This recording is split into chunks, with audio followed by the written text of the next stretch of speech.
People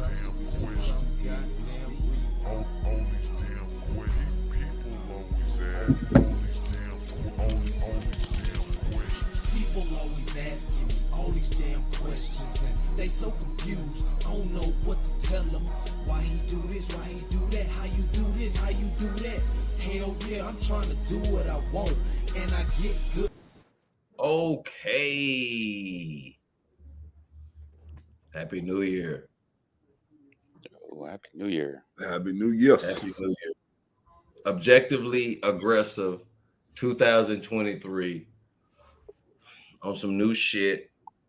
Looks the same, always changing it up. Same faces, similar mindsets, ready to get after the same old shit and new shit. Everything's been shared. We're here ready to go.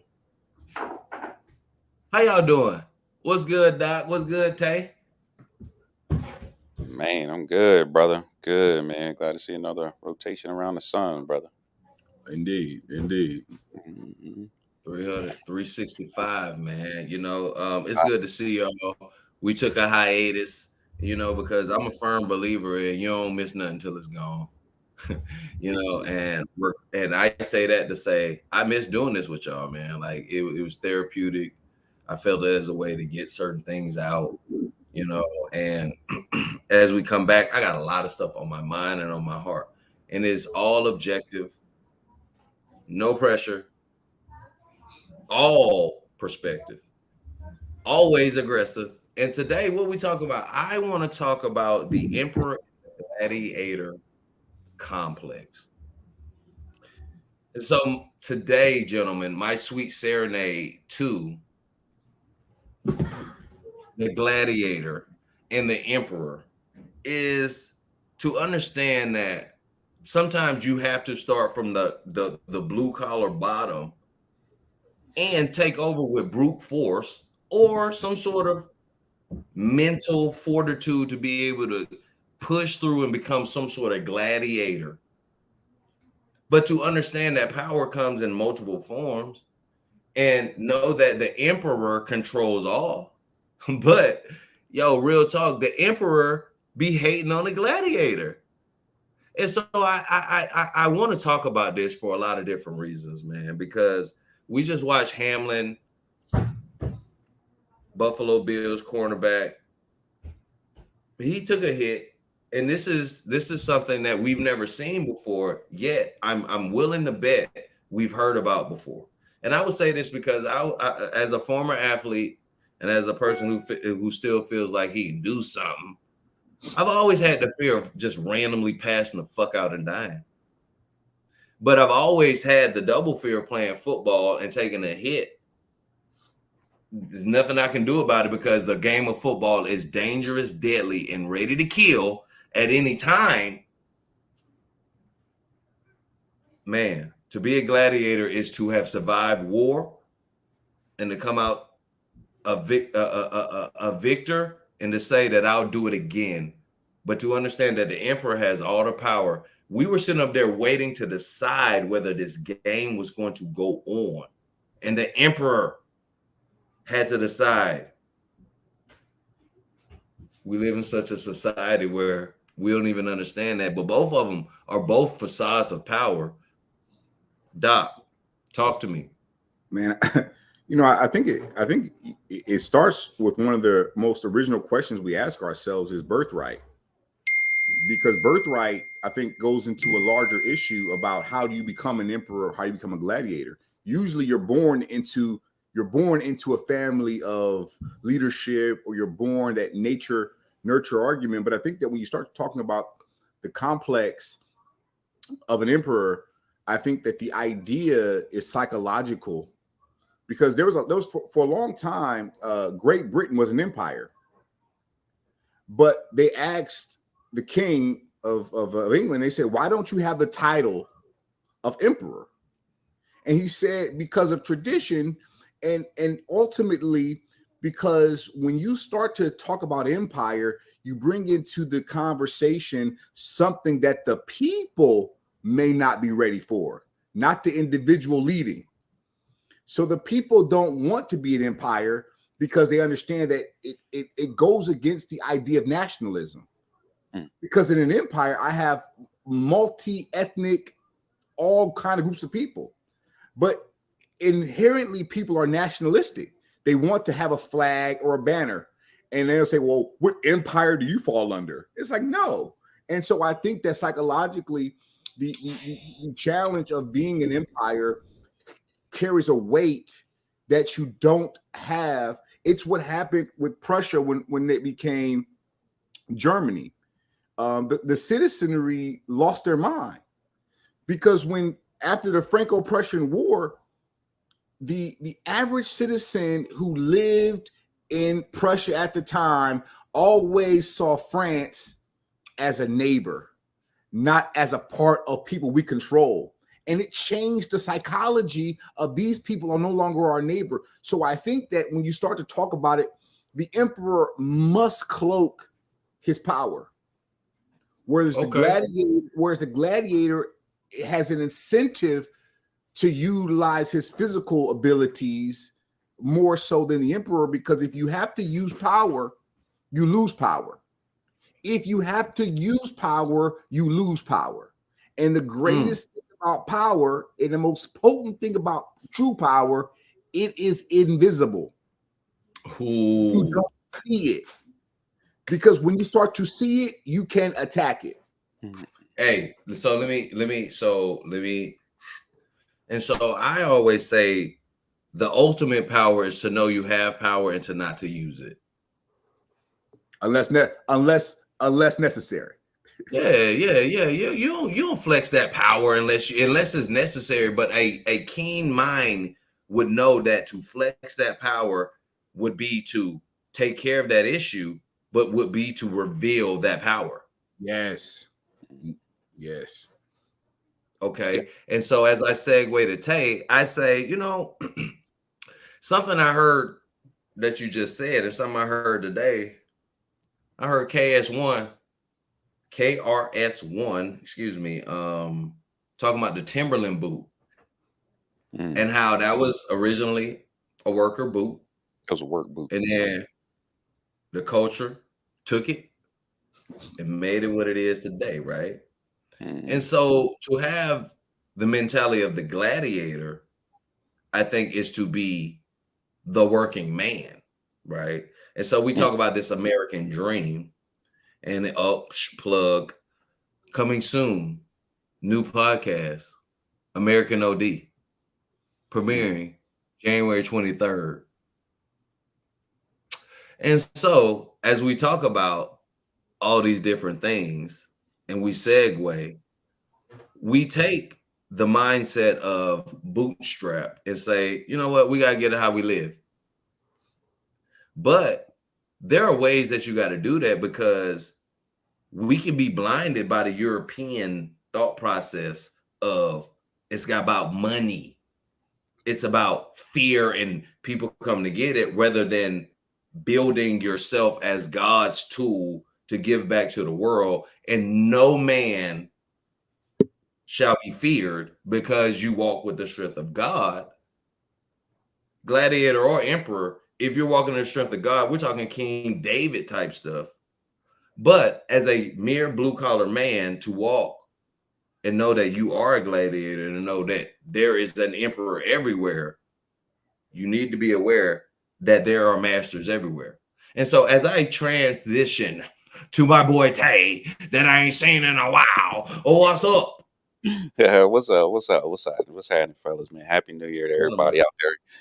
Happy New Year to everybody out there, man. I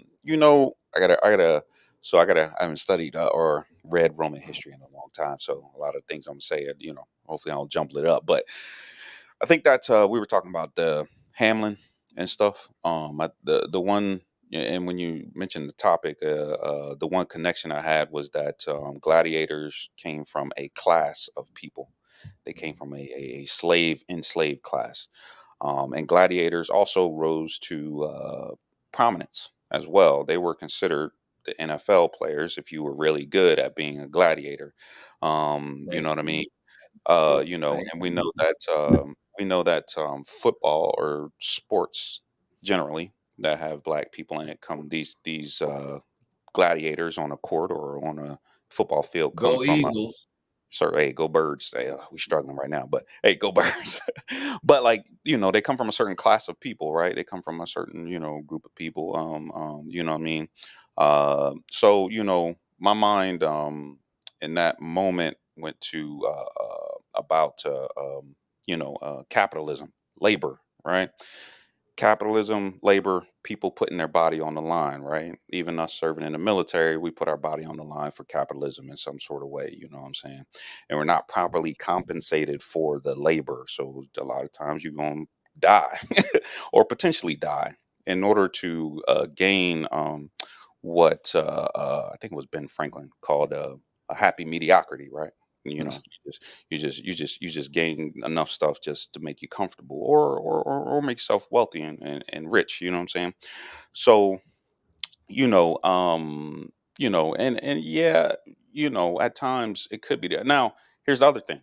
Where the gladiators from yesteryears and the gladiators on the football field share a very commonality is that they had the power to rise up, right?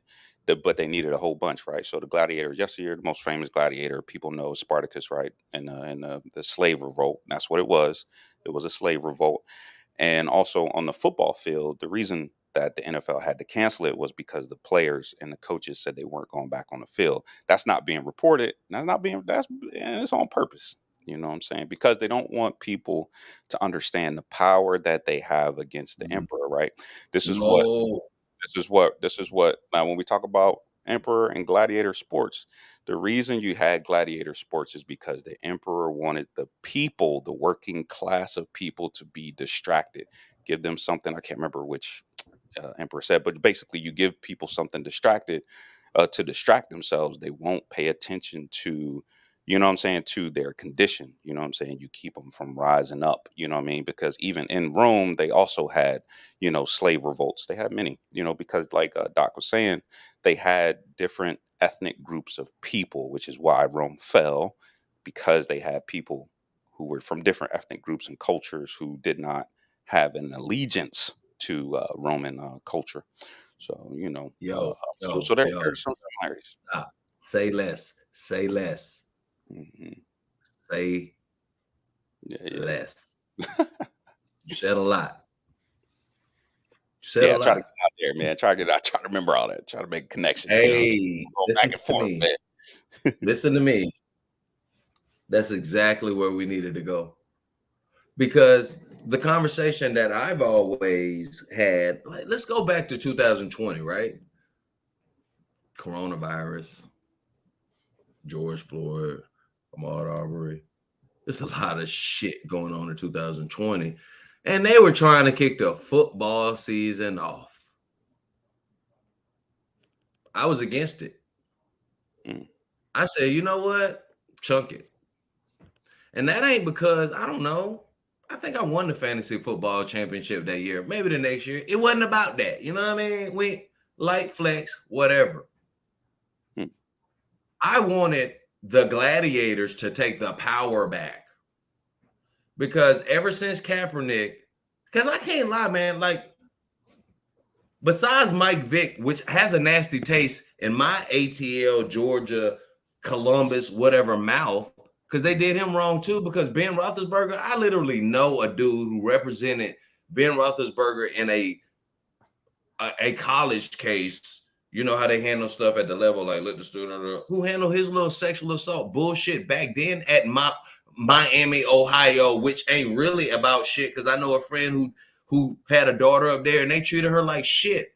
What a crappy program. But anyway, Mike Vick got treated like shit. But that was probably the last injustice I saw. Then I saw Kaepernick, and he kneeled because he knew he had a platform, and he used it. You know what? Damn it, I would have did it too. I probably would have burnt out quick because I'm trying to learn patience. Because when I get out, hey, let me tell you something. They would have canceled me real quick, right? And so, in my confident opinion, no cap, these gladiators are so complacent. They're so complacent with people like figuratively licking their asses.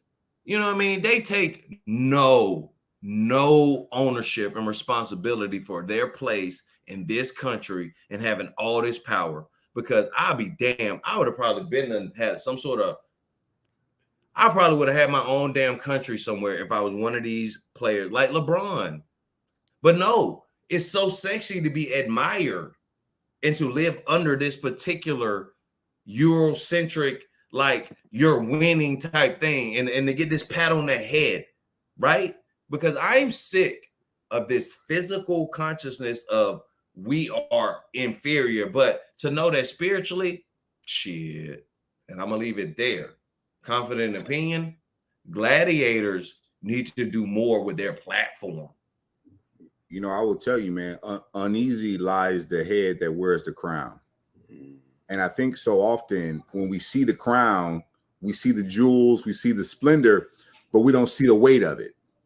Because I would ask a question, and this is an important question, is that our leaders will not be athletes or entertainers. Right. I think we put a mantle on people because they have athletic ability. They may not have intellectual ability. Bro, I don't know how many times. I don't normally interrupt you, doctor. I do not normally interrupt you. Here's my problem. I'm coming from whoever. I come from a world, a life, an ability to be a supreme athlete. Supreme. And I also sit at the level of quarterback intellect to be able to run it and be a leader.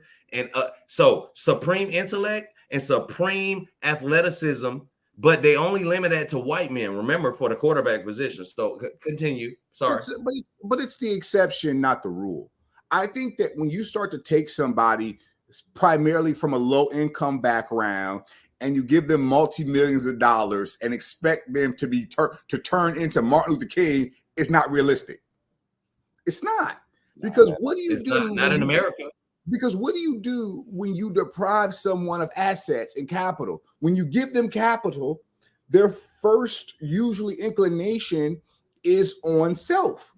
It's sustaining it. It's setting up my family and my kids don't have to struggle, etc. So I think that what we have done is we've said gladiator. In addition to being a great fighter, I want you now to fight for social justice. I want you to fight for equality. And then the question then becomes is the only reason we say this to them, and we don't say this to any other group. We don't ask Aaron Rodgers to be anything but a quarterback. We don't ask anything of any white athlete in America. We don't ask Tom Brady. They don't have to. No, they don't have to. But this is my point. So when you put a mantle on someone who did not, like in their contract, it didn't say be outspoken for social justice. And so when they do it, I do believe it's genuine. I think you do have people who are willing to forego the payday because they understand they don't want to be in the situation where they're being exploited for their name, image, and likeness. Who says anything like that's worth even listening to? Well, but I think that's the point. And so when you start to look at, I don't confuse platform for people just because a comedian has a platform, but they may not be the one who is going to be able to speak to policy. They may be able to tell you about it, but this isn't what they study and what they do. Their response is to get a laugh. And so when you start to look at some of the intricacies of our problems, they need specificity. They need people who study these issues. And don't get me wrong, it takes a lot of skill and practice to be at the height of your sport. But one of the things that we have not done is we have not said what is the litmus test for you to speak on these issues. And I'm not saying, and it don't have to be school. It could just be an informed opinion. But I think the problem that they run into is that they get into water that is deeper than they can swim in. Yeah. And so here, you are so good. You know what? This is one of them special nights. Like I feel this is gonna be one tonight. Listen, you're right. Can I add something though, real quick? Yes, you can add something, Tay. So I think that there are athletes that do things right, especially we've seen it during the George Floyd incident. You know what I'm saying? I know one of my favorite Eagles, Malcolm Jenkins. You know what I'm saying? He did stuff with the police. A lot of the things that a lot of the athletes do is local. You know what I'm saying? Like LeBron James has a school. You know what I'm saying? And he also helps out, kids in inner cities, or not, I won't say inner city, but he try to help out kids so that they can get to the next platform. You had Bennett, of course, or you had the Bennett brothers. Of course, you had Wilt Chamberlain. You had Kareem Abdul-Jabbar. I mean, we've had people. Tay, you took my time and I gave it to you in my transition, and I listened. And I love you so much that I want to cut you off because I sent you something. And Doc was looking at it. It was an earth. It was a lot of shit on there, right? It was a lot. But I want to say something, and I want to publicly interrupt you because it's that important. All those people who make it to that level of responsibility of being able to drive culture have a sole decision to make. They make sole decisions every day, just like we have that conversation that when trauma happens in the world, people take their sides, right? Some people speak out, some people go to their corners, right? To the point when, we're going back to Kanye, Dave Chappelle even had to distance himself from Kanye at some point in time, right? And so what I'm saying is, LeBron, everybody's doing great things, and believe it or not, at this particular point in time, 2023, 40-year-old me would say, LeBron doesn't have the competency, and he didn't have the guidance to understand that when he made it to that level, he had a responsibility to change the whole goddamn game. So I'm gonna ask you this: the difference between the Gladiator and the Emperor is that at the end of the day, the Gladiator mostly is always good with being the Gladiator, because of the oppression that comes with it. Because again, there was only one Roman, and we're gonna keep this in that area. And Doc, please destroy that if you want to. Orte, there was only one gladiator that became an emperor. You know what I mean? So to understand why athletes stay in their place is to understand how they were raised. You listen to parents put kids in these situations and these meat markets and then fucking complain about it. Tay, go ahead. Yeah, I think my point is that we have brothers and sisters who are doing the work. Okay, so I just want to make sure they're not gonna change the system overnight, because the problem is that Black people, and I said it before and I'll say it again, we are a celebrity obsessed culture. We are very celebrity obsessed. The problem is not the athlete. The problem is that we're listening to Charlemagne the God, who puts out misinformation. You get information from the Shade Room. You get information from Ye. That is the problem. You know what I'm saying? So you can't see the athlete that's out here that's actually trying to get police reform changed, that's trying to get housing issues changed, that's actually going to Congress talking about reparations that happened in 2020. You know what I'm saying? You don't see that because we're too busy listening, dealing with misinformation. You dig what I'm saying? That's true. Can I ask you a question in that day? I want you to retort to it real quick. Do you feel like, because we're talking about Malcolm Jenkins, and you know what? My comment sounds like it's one-sided, but I completely agree and know that all these NFL players and NBA players have activism that's going on. But I'm saying like these mega players have platforms where at the end of the day they can get people to actually shut down the leagues. That's what I'm they can shut down the league in order to change, but shutting down the league is not going to get people higher pay. That's not what's going to happen. You know what we're I'm not looking saying? for that. But what I'm saying is when you're talking about changing the culture or changing, you can only change where you're at. You know what I'm saying? It's just like Martin Luther King. Martin Luther King can only change the issues that where he was at. You know what I'm saying? Malcolm X and Fannie Hamer, they can only change the condition where they're at. You know what I'm saying? Okay. And the issues within the black community or the black culture is so multifaceted that we can't put we can't put revolution in a box. You know what I mean? Revolution has to come in different forms. You know what I'm saying?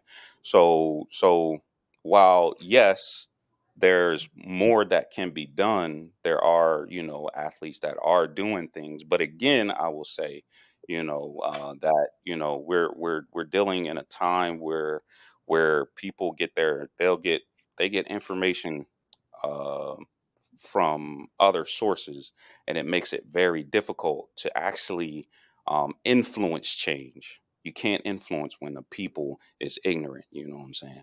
And For that's sure. yeah.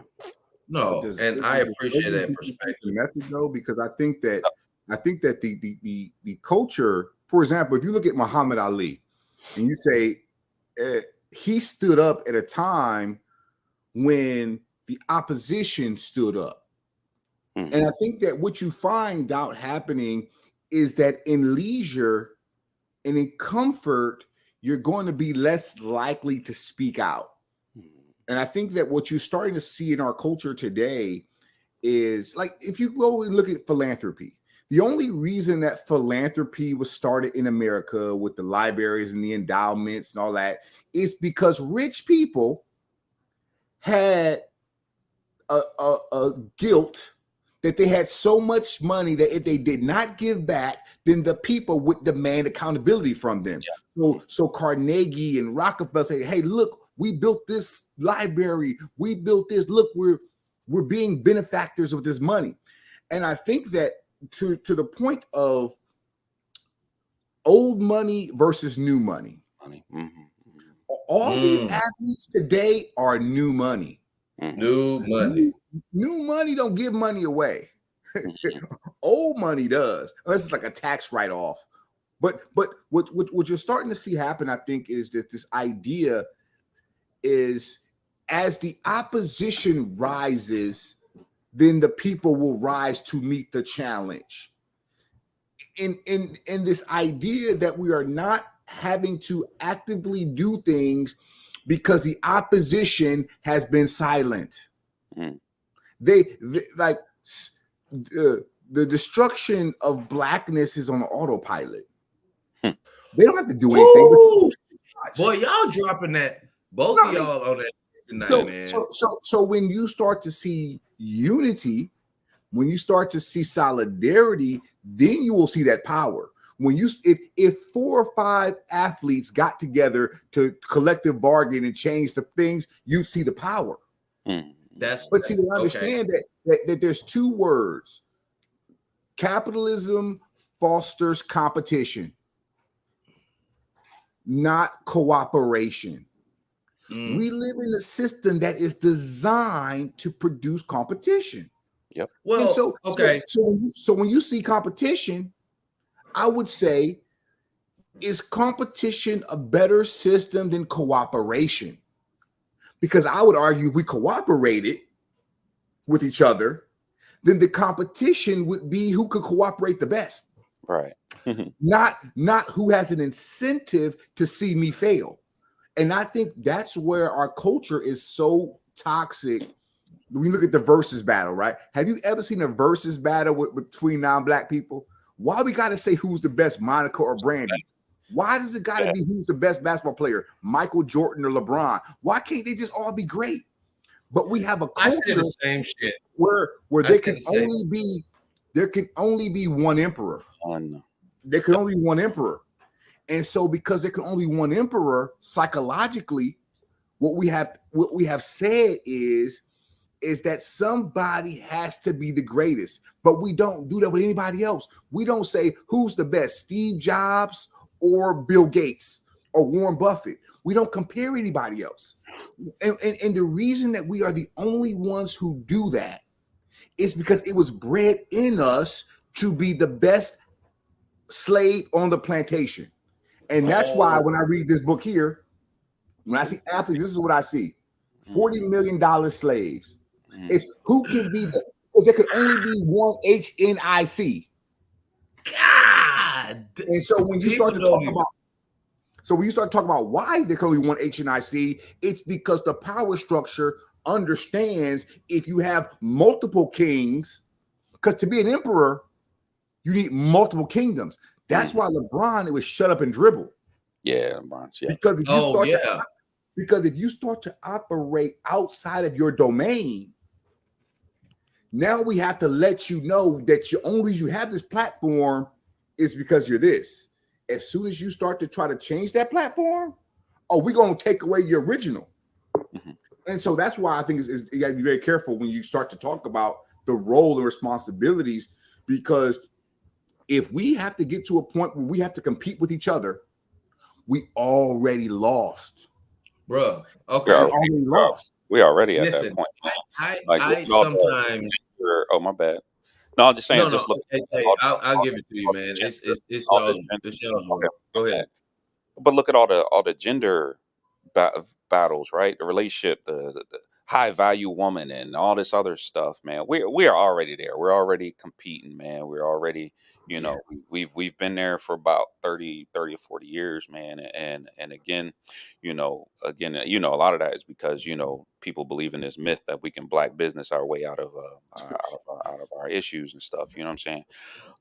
So it just create competition. I remember, my brother asked me if I had goals, and I was like, "Nah, man, I don't got goals, man. I ain't got goals for the year, man. My goal is to whatever I wake up, whatever I have. You know what I'm saying? Because it creates competition. Because people want to, what's your goal? What's your goal? You know what I'm saying? Like, dude, just live life, man. Just live life, sure. And cooperate and be in unity. Yeah. Now, what we're starting to see, we're starting to, not only are we seeing Black American, this push and pull. We're also starting to see it within the diaspora. You know what I'm saying? So where black immigrants come here, now it's an us versus them now, instead of cooperation and unity to work together. You know what I'm saying? Okay. Okay. Here we go. And so with both of those, I'm for 2023, I do have a goal, Tay. Hey, man. I want to learn more patience. And at the end of the day, why? Because again, patience is part of time, and time is the fourth dimension. Time is the dimension that we cannot control from a physical aspect, right? And so I've here found that 3D consciousness is of the physical state, 4D is the gateway to 5D, and 5D is like being of more than the physical state and understanding that other things control your life besides the physical state. Right. And so my Conkley explanation is taking everything that y'all said and says you hit it dead on the nail. You said some things, Doc, that, if you take 4 or 5 individuals, you could probably do something. And Tay, you're absolutely right. Don't let my generalization completely drown the fact that there are a lot of people trying to do a lot of things, but at the end of the day, they will only do so much because they have fear of losing that job.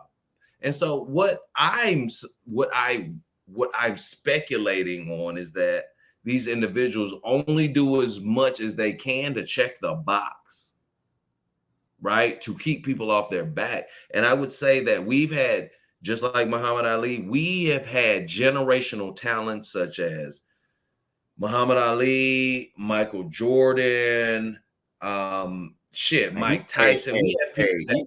What Michael Jordan say? Republicans buy shoes too. Exactly, but that's what I'm saying. So I will tell you this, man.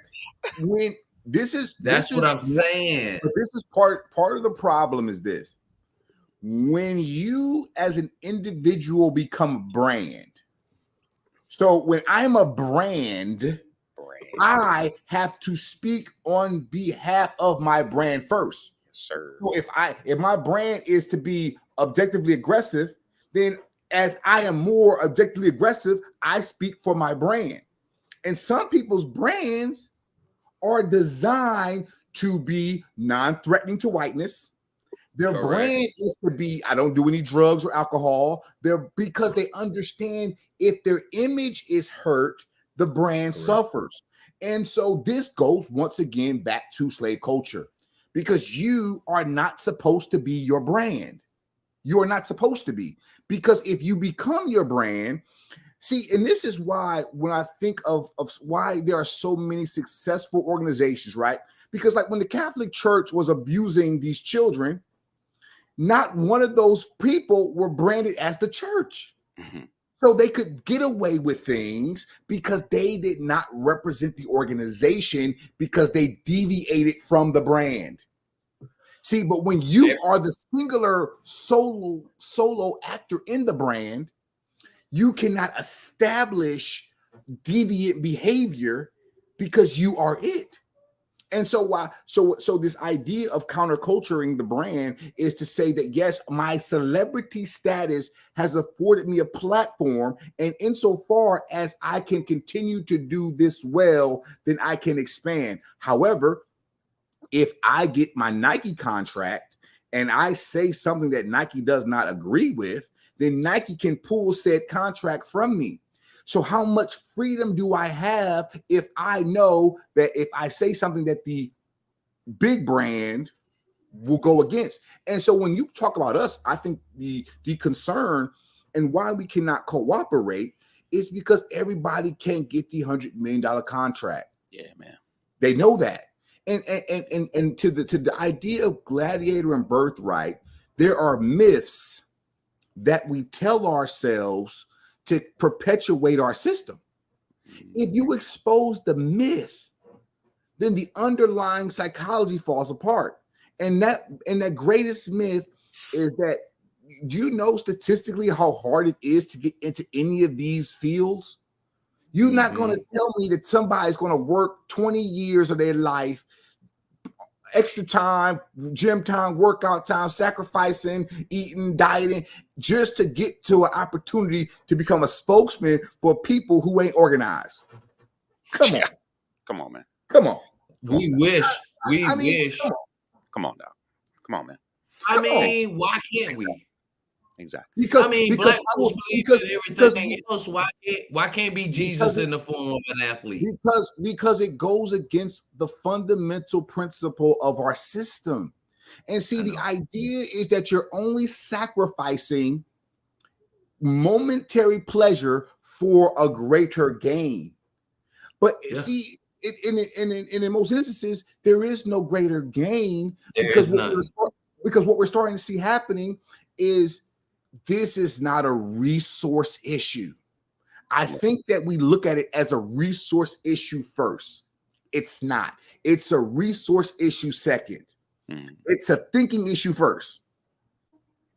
And how we have been trained and conditioned to think about celebrities. So you talked about some of the individuals. Remember, these individuals only have platforms because they can stoke the flame, because they prod people into thinking or indoctrinating them into a worldview that we may not agree with, but because he who has the biggest podium seems right.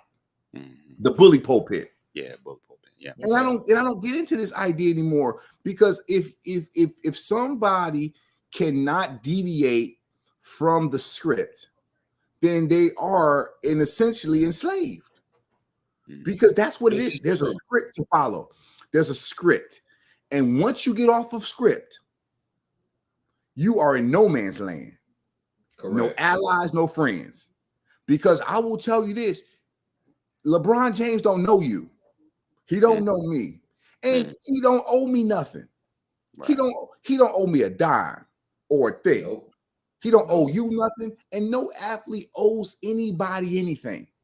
No. But what we have seen happening is the same thing that happens in other cultures, is that you will not perpetuate a stereotype in order to be used against me later, because you know how it goes. As soon as you no longer become an asset and you are a liability, they will cut you.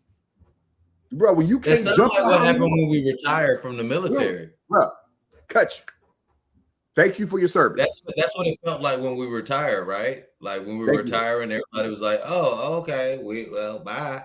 Yes, appreciate you. Hey, man, appreciate you. Yeah, appreciate your service, man. Yeah. Appreciate you, man.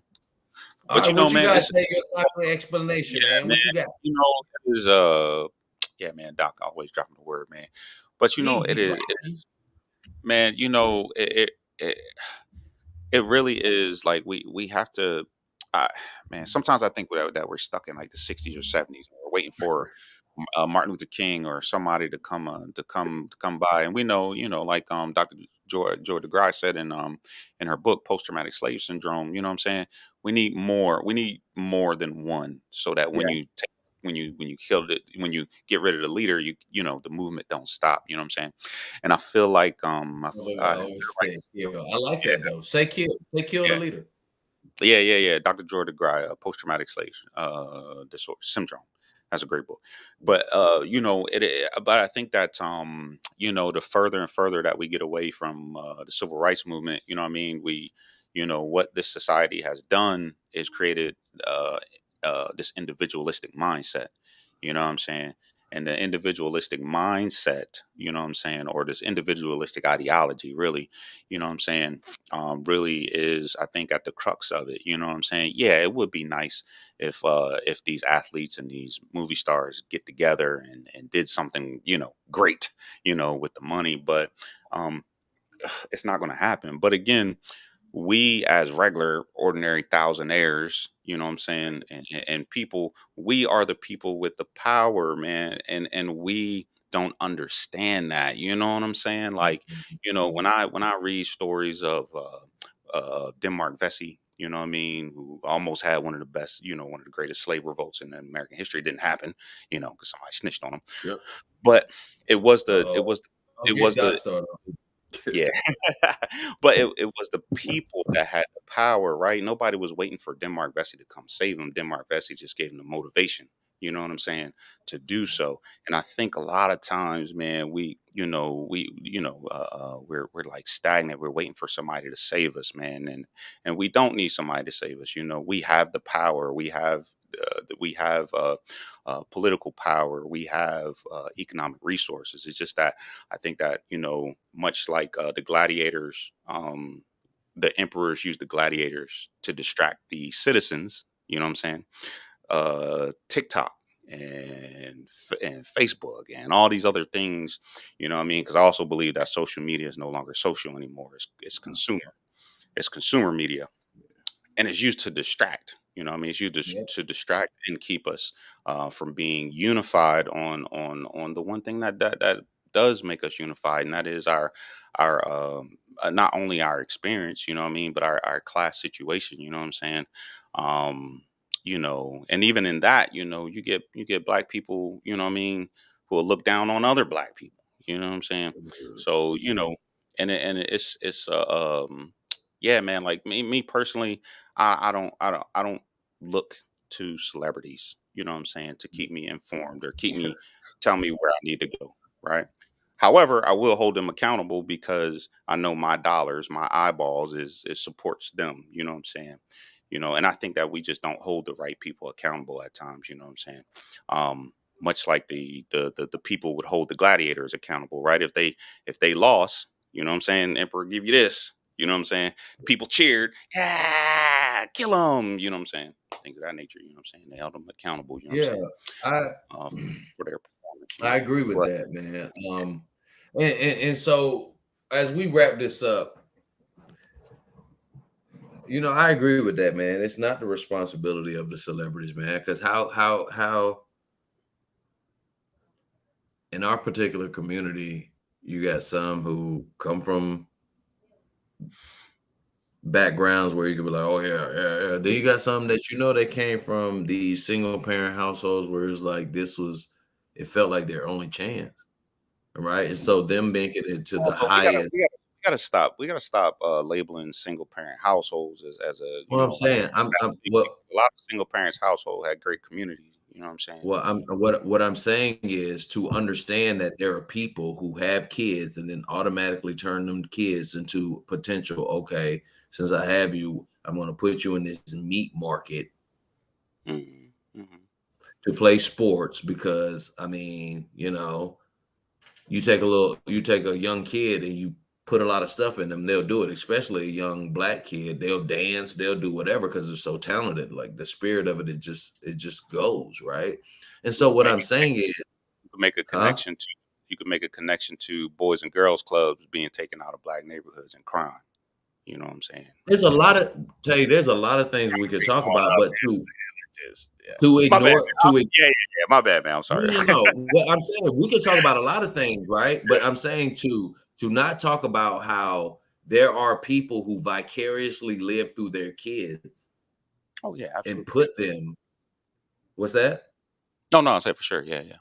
Yeah, that's what I'm saying. And it's like that goes back to the conversation that I had with a young man. So I took an internship with Morgan Stanley. And so I had to get my photo, whatever. I went to brunch. And as I'm eating brunch, I see the manager kind of waiting on somebody. Young black guy shows up and has his kid. This is a kind of an interview. And these people are helping take care of the kid. Now, pause. Post-COVID, people don't want to work, You know these people doing a little something different to get work in. So, anyway, so they took the effort to try to take care of him and the kid. He getting the job. And while I had a second to him, I was like, hey, man. Man, it seems like they breaking their neck to show how nice they are with you and your kid, feeding your kid for free and stuff. Because I'm sitting at the bar where all of this is transpiring. And I'm like, yo, that's real nice, man. Like, you got to make sure that they feel like they're sticking their neck out for you. You got to make sure you show, because he's about 21, 22. I seen the youthfulness in him. You know what I mean? And I was just being a almost 20-year older black man, just re-emphasizing that, hey, man, good job, man. These people support you. Come show up. Do what you do to make it to the next level. And then we got in a quick conversation. He was talking about how his kid was going to go to the league. And I was like, okay. And I was like, I don't mean to break it down in this particular terminology, but I said, have you ever seen the movie Gladiator? I said, in this particular instance, at the lowest level, would you rather your kid be the emperor or the gladiator? And the only reason I said that to him in that moment is because I saw him in a position where he was being shown grace. And it looked like it was grace, but to know what the economic climate is, to know that work is so hard to get that people are kissing ass at restaurants that are normally popular. And they want cooks and stuff because only the black people work in the back. And why do I know that? Because a friend of mine works at that damn restaurant. And that's where he works. Hey man, you can't use your friend as a case study. But I was saying, no. But I paid attention. There was all black people, all the white people working, all the black people working. It was the same thing. So observation is a way to collect data. However, your personal observations are biased. No. Whoa. That is true. I will agree with you on that, doctor. And you know that I know that. However, I sit at a standpoint where I recognize my bias and I didn't even care anything about it. Shit, I forgot that my homeboy worked there because when I asked them where he was, they was like, we don't know who that is because he goes by a different name there. So I forgot all about it. But I did recognize what a discrepancy was, right? No, I was saying this. The last thing I would say, man, is the emperor has something that the gladiator cannot get. Until recently, it's the deification of thought and origin. If you go historically, if you look at who was Alexander the Great's father, It was what hold on. Alexander the Great, emperor. Alexander the Great's father was Yeah, I can't even remember. How about this? How about his dad was Hercules? How about Hercules? Why Hercules? Who was Augustus Caesar? Who was his father? How about Jupiter? No, because one of the things that has happened over time, which you'll see happening, is that the myth replaces the reality. So Alexander's father was Philip II of Macedon. Yeah, but the question then becomes, and this is what I would say is the greatest thing that we lack, if in the context of thinking, it's any voice. When somebody says God told them or God spoke to them, what they're really saying is my voice told me, because the only voice you would trust that is God is yours. You would not trust another voice in your head to be God, but your voice, it would come to you in the voice that you hear. So, example, during slavery, the slave master would say to the slave, the Bible says that you have to obey me, right? Now, the slave, because he was not intellectually inclined, he thought that the book actually talked. He thought that the master was telling him what the book he heard from the book. So when the slave went and put his ear to the book, he didn't hear anything. And he thought that he was unworthy to hear from the deity. This is the psychology of it. And so when you begin to see this happening, the emperor can do something that the gladiator cannot do, is that he begins to speak on behalf of the divine. For most of history, we were ruled under what was called the divine right of kings, meaning the king gets his authority from God.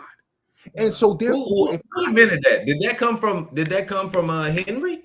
Did that come from the Protestant Revolution? It was before Henry. This is Okay, back to so biblical days. you're talking about pre-Protestant Reformation. This is biblical stuff. Because remember, it was Gideon who brought the issue up, because there was never to have a king in Israel. But the reason that I bring this up is because what I'm starting to see happen is people using this idea that your divinity, that your position was given to you by God, and therefore you can speak on behalf of him to me. This is, I think, one of the most dangerous things we've had in our community, because what Black people primarily have done with this power is created their own fiefdoms on earth with it.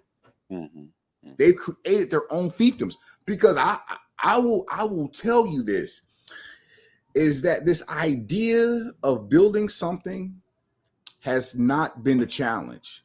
We've built a lot of things. We have. But the problem is that they are built for people. They are built for people. So the gladiator can only be remembered as they chant his name in the arena. When the gladiator dies, his memory dies because he was ordinary. But when the emperor dies, he's entombed, and we will over history change his story. And I think that has not happened to us, because we have not deified anybody. We have not deified anybody. We have not looked to anybody to speak to us who looks like us on the behalf of a deity, on behalf of all of us, not their own interest. Not, hey, this is going to help me with my building fund. It's like, no. It's like, no. I'm talking about building the people, not building the building, because no one has used that power to do that, to challenge systems. And I would say this: if an athlete could do it, great. But I don't see it historically happening, because what they tended to do is it wasn't about the platform, which is why the story of Jesus is so challenging to people. because his origin story is from humble beginnings. Right. He wasn't nobody special. Right. And so that story is that, well, guess what? You ain't nobody special. Well, I can relate to that. Right. Because Me too. they needed a story that the average person could connect with. Because all of us ain't got fathers of kings and emperors, people of common stock. And so now the idea is that divinity can be in you, which is where I will say that I've seen it in a lot of people. I've seen it in flashes of people who have put their self-interest to the back burner for the benefit of justice. Yeah. Not for people. And this is the beauty of it. It's not about black or white. It's the idea of righteousness, to be in right standing so that I can sleep good in my, because like I said, if I got $1 million, but my mama ain't got nothing to eat, I'm poor. I'm poor. Because the idea is that your circle only gets larger as the people who are closest to you don't have the need. Correct. And that's what I think has happened in these things. We have a lot of strong circles, to your point, Tay, about athletes. We have a lot of strong individual circles. However, they have not been linked. Right. Yeah. They have not been linked in shared effort. And I think that that's ultimately by design as well. Yeah. And so that's what we've been trying to do, though, right? Yeah, we link in circles. But and so right now, even in this particular forum, it's about, even if we have dissenting opinions, it's not about the fact that we don't agree. It's about the fact that we're here for the purpose of. Yeah. For the purpose of linking together. And then we go out to our own individual circles and then we spread. Let us reason together. Yeah, we reason. Because if you say something that's not reasonable, then or vice versa, if I say something that ain't reasonable, then you can tell me, hey, that ain't a good argument. And vice versa, because if it's not a good argument, then we need to make sure that it passes through that fire before you go out there to the trial. Because I will tell you that they've already seen the power of unity. Because see, what they didn't understand is that if you study any social unrest in America involving black people, they have one common denominator. In fact, listen, when they burnt down Watts, when they burnt down LA, when they burnt down Cincinnati, any social in Miami, when what was going on in Liberty City in the 80s, if you look at every issue, there's only one common denominator, and it's injustice, usually perpetuated by people with authority. Airmen on military bases in the 70s. They don't talk about that. Yeah, or during Vietnam, when King was killed, what was going on in Vietnam back in the day. Because I will tell you this, the leaders don't come from the top of the pyramid. Mm-hmm. You don't. Because the top of the pyramid is usually last to know what's going on. The revolution starts at the bottom. To the sun. Too close to the sun. They blinded. It starts at the discontent starts at the bottom. So the only catalyst, the only predictor of most of these gladiator athletes are bandwagon people. They will get on the bandwagon when it is in their self-interest to do so. When they see that the winds are changing, then they will be like, yeah, I support that. And that's all you really want. You're not looking for these people to be the wind changers because they're close to the pyramid. And so what I've seen is this, is the injustice is what radicalizes people more than anything else. I would agree. And when you start to see it happening, and that's why I start to see happening with a lot of these things today, is that when you start to see injustice and it's blatant, like they don't even try to hide it anymore. It's just like, look, here's the injustice, deal with it. That's what I'm saying. That's why they're trying to my bad, Johnson.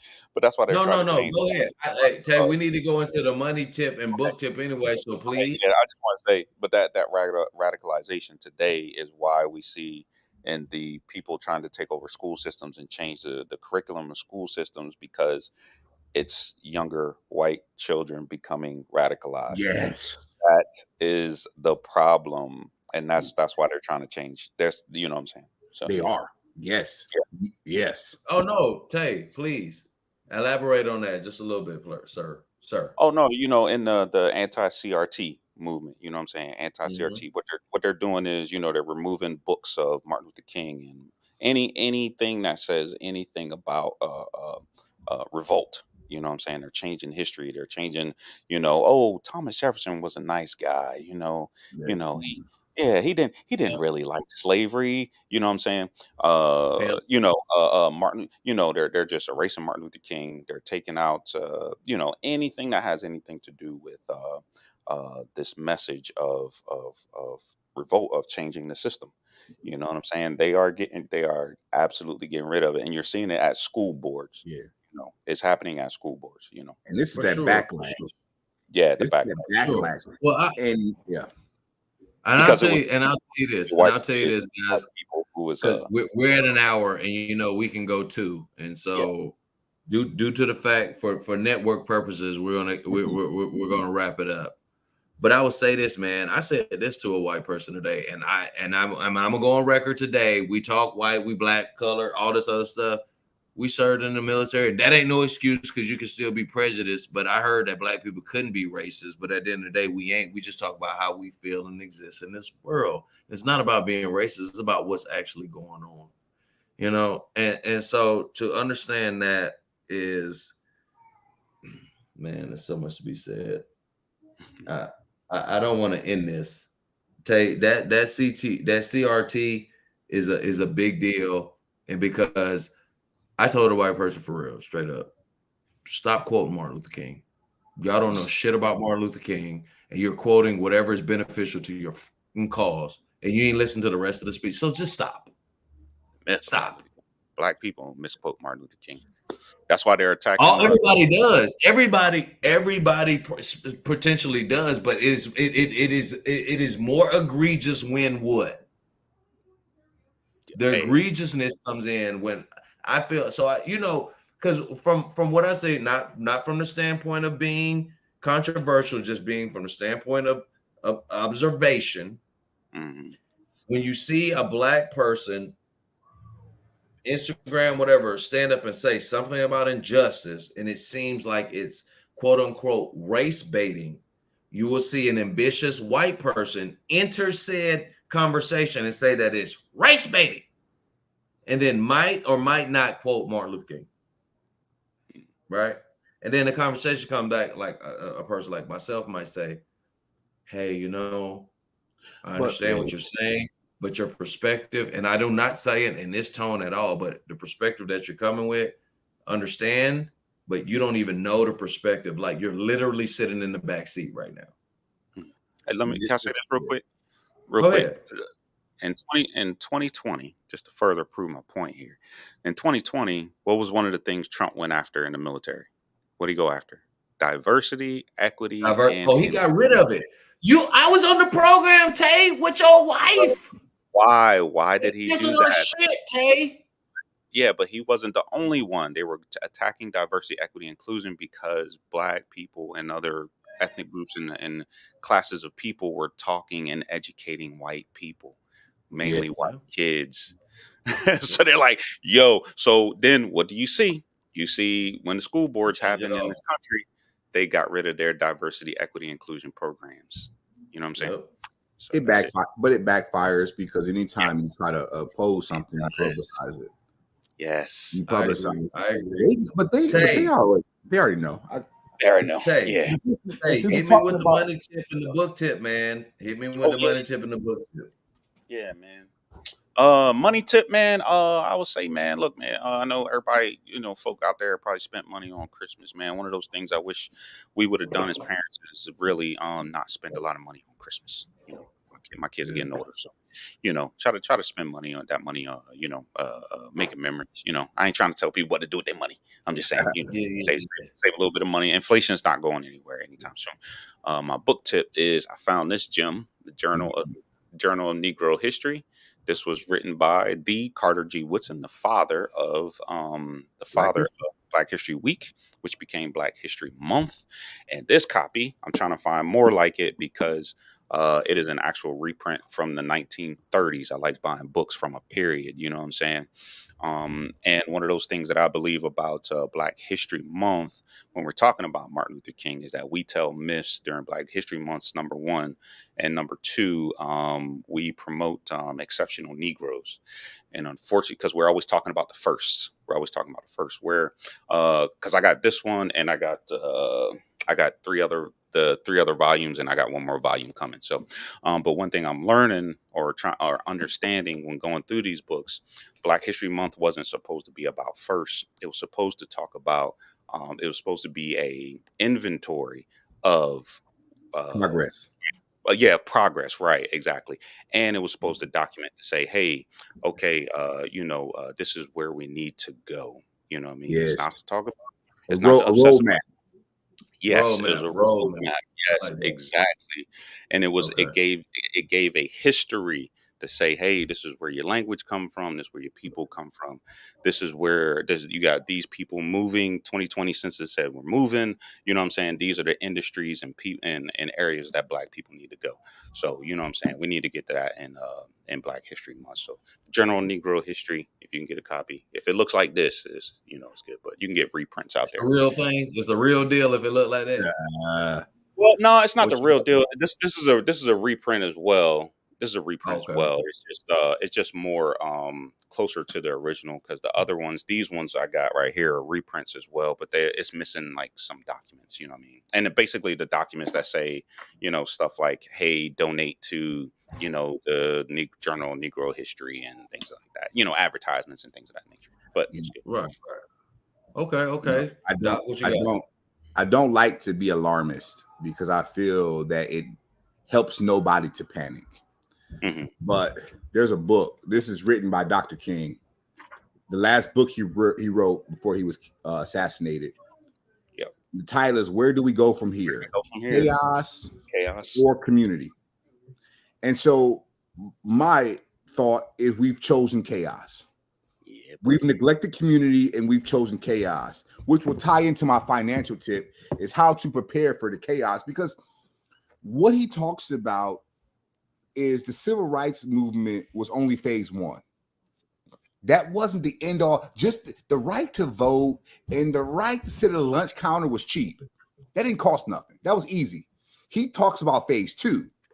Phase two cost something. And so when I understand the cost is, I tell people that the cost will be paid. It may not be in money, but it will be paid. And I think the unfortunate problem is that when people realize this, it might be too late. Mm, yeah, man. jeez.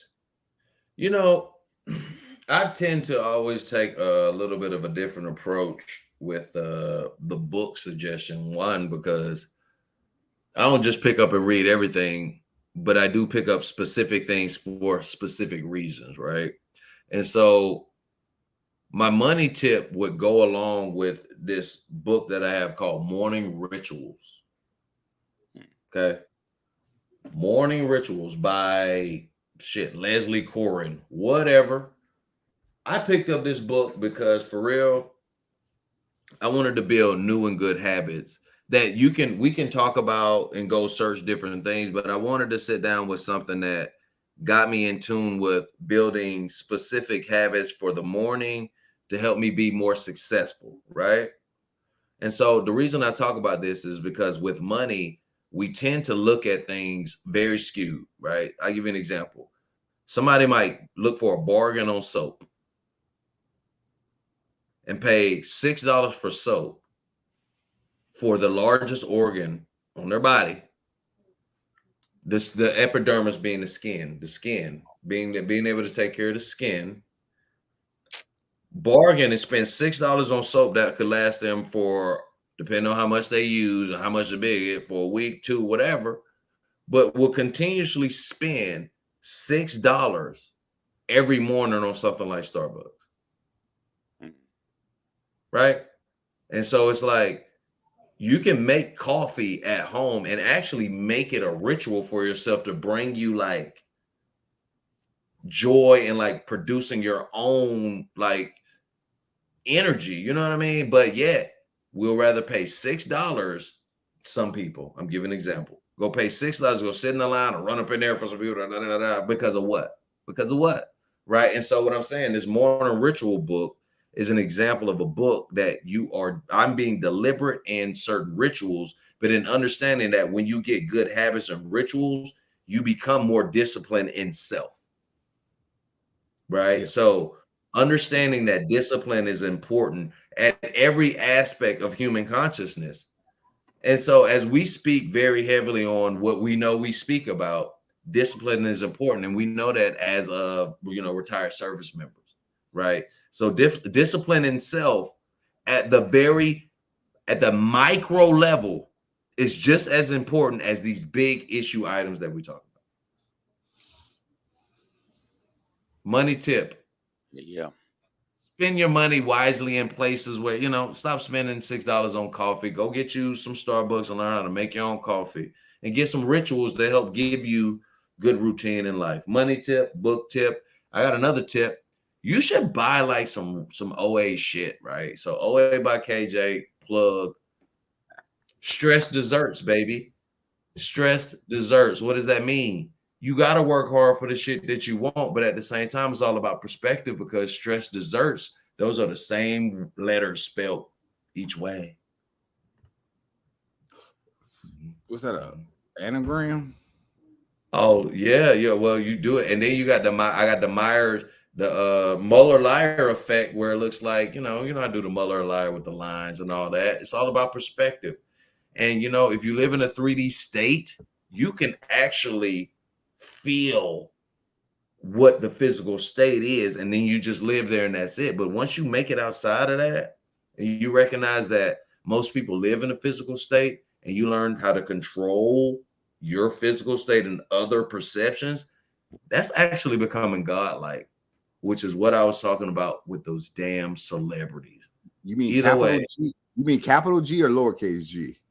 I mean, having the ability to control culture and needs to the point where people pray to be at a point like you, to understand, I said capital G, big G, just understand that you have power, which is what we always seem to talk about here on Objectively Aggressive. And I love it, because I wish I had the out thing saying I got the power. We need to bring back some of this powerful 90s music, man.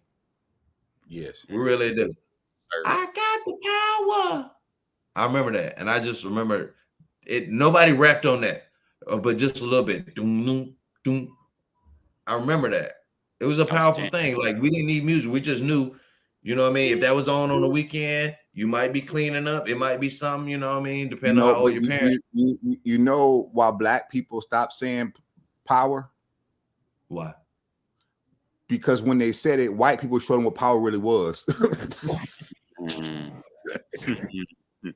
the power. They say we're gonna show you what power is.